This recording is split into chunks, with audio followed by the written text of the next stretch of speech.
نستعينه ونستغفره ونؤمن به ونتوكل عليه ونعوذ بالله من شرور أنفسنا ومن سيئات أعمالنا من يهده الله فلا مضل له ومن يضلله فلا هادي له وأشهد أن لا إله إلا الله وحده لا شريك له وأشهد أن محمدا عبده ورسوله فقال الله تعالى يا أيها الذين آمنوا اتقوا الله حق تقاته ولا تموتن إلا وأنتم مسلمون وقال الله تعالى يا أيها الناس اتقوا ربكم الذي خلقكم من نفس واحدة وخلق منها زوجها وبث منهما رجالا كثيرا ونساء واتقوا الله الذي تساءلون به والأرحام إن الله كان عليكم رقيبا يا أيها الذين آمنوا اتقوا الله وقولوا قولا سديدا يصلح لكم أعمالكم ويغفر لكم ذنوبكم ومن يطع الله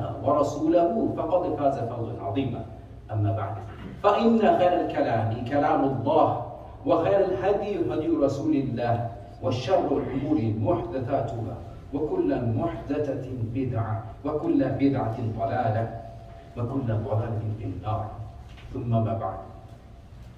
In the year 440 Hijri, in the tribe of Sinhaja, which is in the northern part of the continent of Africa, it had two sub-tribes. One was called Limtuna, which was up north, and underneath in the south of the tribe of Sinhaja, its sub-tribe was called Judala.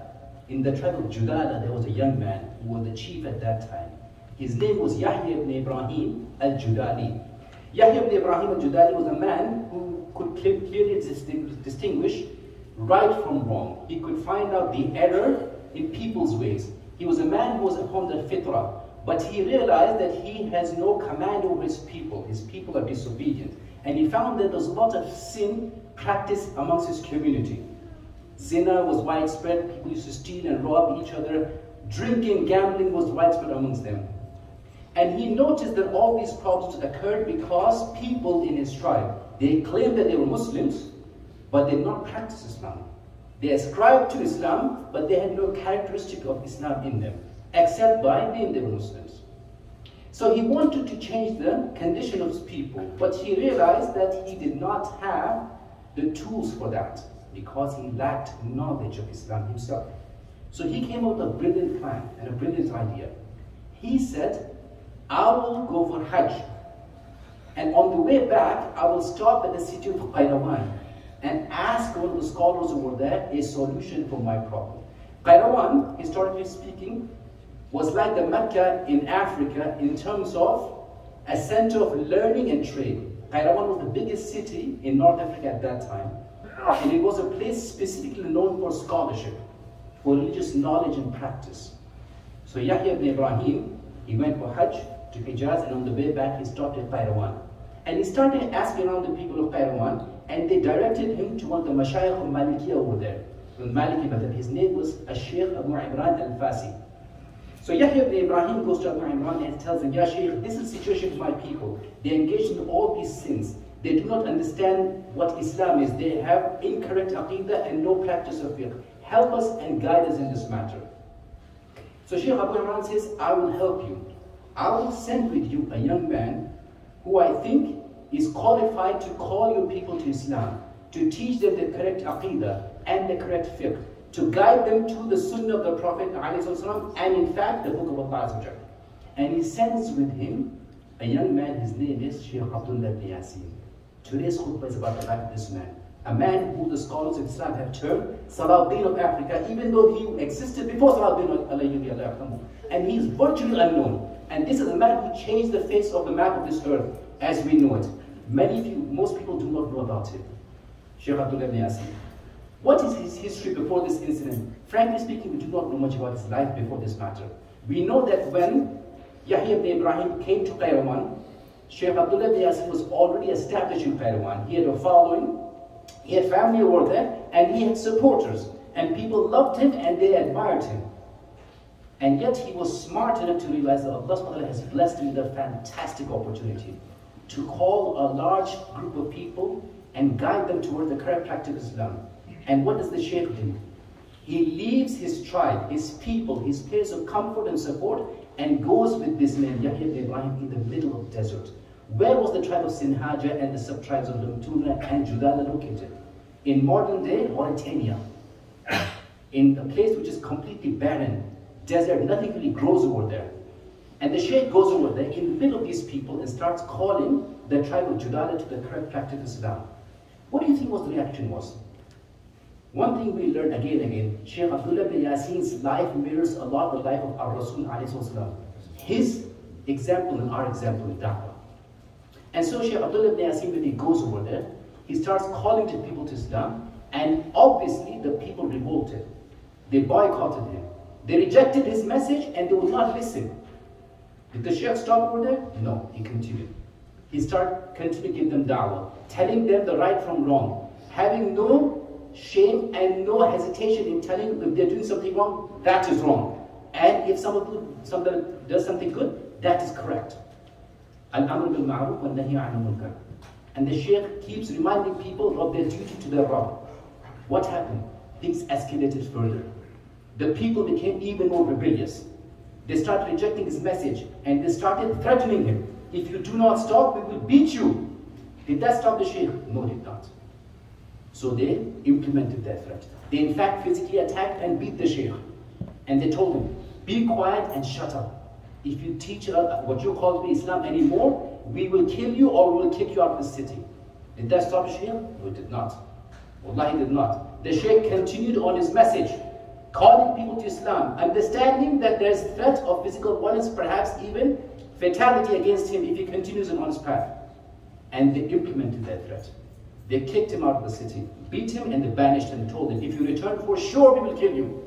And all this time, his benefactor, Yahya ibn Ibrahim al-Judali, could not do anything. Why? Because like the Sheikh, he was powerless. The people were rebellious, insolent, disobedient. They would not listen to their own leader, but they listened to Abdallah ibn Yasin. So what does the noble Sheikh do? Again, he has come from Qayrawan, where he has a large following. People support, know and respect him. Did he go back over there in his place of comfort? Did he go back to his town where people will respect, listen, and most importantly, follow him? No, he did not. He did something completely unique. He went further south, and he went to a location which today we call the country of Senegal, which 90% is Muslim today. And he went in the middle of the desert where there was a river flowing over there and had some oases over there, some plants growing here and there. He established a camp over there for himself, and he sent a letter to the people of Judada. He said, I'm here in this town, in this location, so and so, and whoever wants to learn their deen further, come to me. Understand this, in any location, even if the people reject you, you will find some people who support you. And usually the people who support you are younger people. You understand, brothers and sisters, there's a simple mentality playing over here. Usually people who are older, it is more difficult for them to break their habits. And usually people who are older have much to lose with tremendous change in society, whether the change is good or bad. But for the younger people, since they do not have much to lose and they're open to change, they're readily, easily accepting of messages. That's one of the reasons why the earliest of Sahaba of the Prophet ﷺ and the majority of the Sahaba remain young men and young women. It is common for them to accept and adapt to new change as opposed to older people. And it's no doubt the majority of people who rejected the message of Allah subhanahu wa ta'ala and were killed in the Battle of Badr used to be the leadership of Quraysh. Most of them were older than the Prophet. And this is the case here. So Sheikh Abdallah ibn Yasin invited these people to his small location over there, to his camp. And only 5 young men accepted. That's it. 5 young men who had the courage to leave their families and go learn from the Sheikh. When they arrived over there, the Sheikh started teaching them correct aqidah and correct fiqh. And the Sheikh taught them jihad and taught them how to ride horses, how to wield swords. And the Sheikh taught them how to cook and how to clean, how to hunt and how to catch fish. And the Sheikh taught them not to rely on other people for food. Brothers and sisters, if you want to succeed in any project that you have for the benefit of Ummah, you need to be self-sufficient. You need to be self-reliant. You need to have correct funding and you need to have your own volunteers.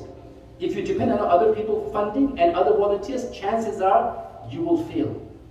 But see how this movement begins, and we'll talk about this movement. This is the inception of this movement. This movement is called Al-Murabitin. Historically, it's well known across Islamic history. Even the Christians and the non-Muslims record in their books, they used to call it Al-Muwarid movement. It was a revivalist movement that occurred in North Africa and brought much khair to the Ummah. Continue the story. After some time passes, the Shaykh commands these 5 young men, go back to the tribe of Judala, and each of you bring with you only one person. Only one person. That's all they told them.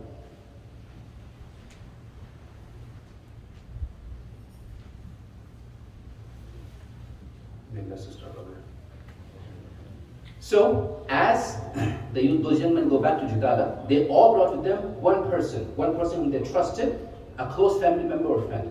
And so from 5 people, the number rose to 20. And now these 20 people are living in one camp, in a ribat. Ribat is basically a khayma, which is tied down. Linguistically, ribat is something which is tied down. So in modern times, you want to think of something, it's like one of those large tents that has a pillar in the middle, and is circular or square all around, and is tied down by ropes on each side. This was a ribat. So these young men started opening up their own ribat next to the Shaykh's ribat. And everyone has a tent next to the Shaykh. And together they became known with time as Dawlat al-Murabitin, the nation of Murabitin. And this is how the movement spread. These 20 men, they went back to their tribe and brought with them one person each. And the number rose to 40, and from there to 100 and 200. You see what's important here? The Shaykh gave them realistic goals.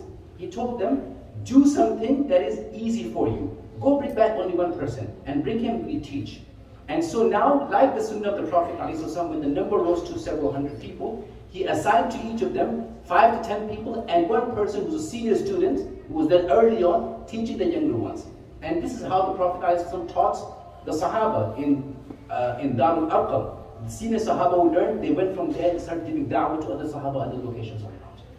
And the Shaykh followed the same mentality. With time, the movement grew further and further until 1,000 young men, not just women and children, just young men. 1,000 young men are following the Shaykh, understand the correct Aqidah, understand what Islam is, understand what devotion to Allah subhanahu wa ta'ala is, have memorized Quran and know the Sunnah of the Prophet. At that moment, the Shaykh told them, 1,000 people cannot be defeated by evil people. They can only be defeated by their own shortcomings. Go back to the tribe of Judala and invite them all together. And together, these 1,000 men went to the tribe of Judala. No bloodshed, nothing. They went to their own families, young men and young women, going to their own homes, inviting their parents, their cousins, their uncles and aunts, and sometimes their own family members, to how to practice Islam. Again, they call themselves Muslims, but not used to practice Islam. And now everybody in the tribe of Judala is practicing Islam. Judala is in the south. In the north is the tribe of Lamtuna. And the tribe of Lamtuna, there's a young man, also in charge. His name is Yahya ibn Umar al-Lamtuni. He's observing all this for 4 years. He's observing all this for 4 years, and he realizes this is something good. There is some khair in this. This is of benefit. I will go talk to the Shaykh. So he goes and talks to Shaykh Abdallah ibn Yasin and says, Ya Shaykh, I want you to come to the tribe of Lamtuna and teach and take over leadership and guide us towards that which is correct. Did Shaykh Abdallah ibn Yasin do that? He said, no. Rather, I have something better for you. I will take care of people's deen. You take care of people's leadership and their politics, as well as the state leadership. You see how smart Shaykh Abdallah ibn Yasin is. He understands what his strengths are and what his shortcomings are. This is something that everyone needs to understand. If you have a da'wah project, brothers and sisters, you need to learn to designate. You need to find qualified people. If you want khair to spread the community, you cannot do it all by yourself. The Prophet ﷺ designated people. The Prophet sent envoys. The Prophet ﷺ commanded people to become a ruler in this location, that location. He did not command them to say, stay everyone here, I'll go judge these people, I'll leave the army over there, and I'll go ahead and take the judgment of those people. Find good leaders who can support you and who are like-minded, and designate them and give them the responsibility to be as an extension of what you want to do, like Shaykh Abdallah ibn Yasin did here. And so the movement started to grow from Mauritania, further down to Senegal and up north. With time, what happened? The tribes resisted further and further and further. And Shaykh Abdallah ibn Yasin, after having done all this khair, after having brought so many people towards Islam, Allah Ta'ala blessed him with the honor of martyrdom in the year 451 Hijri. Brothers and sisters, we started this movement in 440. In 11 years, the Shaykh changed the face of the earth. There were 14,000 people under his command when he passed away. 14,000 warriors, not 14,000 community total. 14,000 young men who are willing to help and assist Islam. That's how da'wah grows. There's only one explanation we can give for all this khair. Perhaps the Shaykh had tremendous sincerity, and perhaps he had no ego. And because he was smart, and he followed the sunnah and the seed of the Prophet, he was able to accomplish all this. But what's interesting is that before he passed away, the leadership moved from Yahya ibn Ibrahim to another person, named is Abu Bakr ibn Umar, so Yahya ibn Umar. Abu Bakr ibn Umar al-Lamtuni. He is also a great man. Very few people know about this, and he is the second most significant person in this movement.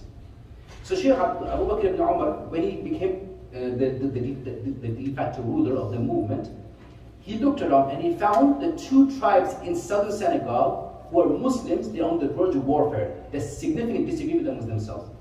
And he thinks, what can I do? They invite him, Ya Shaykh, come down to us and mediate amongst us. There's an important lesson, brothers and sisters, here. Understand who the people of knowledge in your community are and approach them to help you with your affairs. The only way you can do so is if you have knowledge yourself. Brothers and sisters, we frequently find people who want to mediate, who want to effect change. Allah subhanahu wa ta'ala has not given them knowledge and they don't care about this. In order for you to succeed, in order for you to solve people's problems, you need to have knowledge and you need to have wisdom. And wisdom can only be acquired by those who have knowledge. So Abu Bakr ibn Umar goes down south. And he goes there for a period of about few months. And he takes half the army with him, 7,000 people. But what does he do? He leaves his young cousin. His name is Yusuf ibn Tashfin, and a name most people know historically. Because he is credited by the Oriental scholars as being the actual head of the Murabiti movement. And that's not true, but he was one of the main leaders of it for sure. Yusuf ibn Tashfin, Allah yarhamhu, was a young man when he took leadership of Al-Murabiti movement, while his cousin went down south. And his cousin told him, I'll be right back in a few months. The Shaykh Abu Bakr ibn Umar, you know how long he stayed over there? 15 years.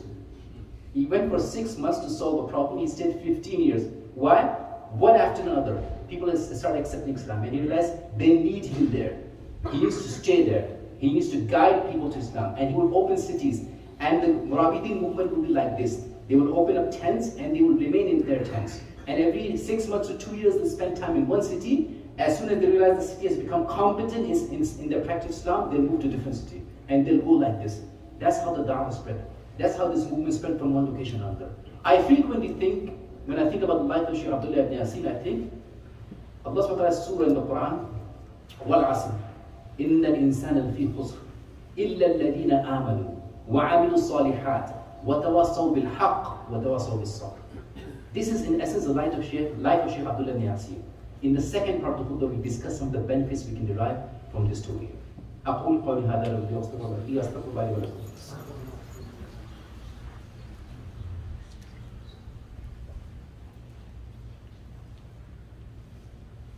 Bismillah, walhamdulillah, wassalatu wassalamu ala rasulillahi wa ala alihi wa sahbihi wa man wala.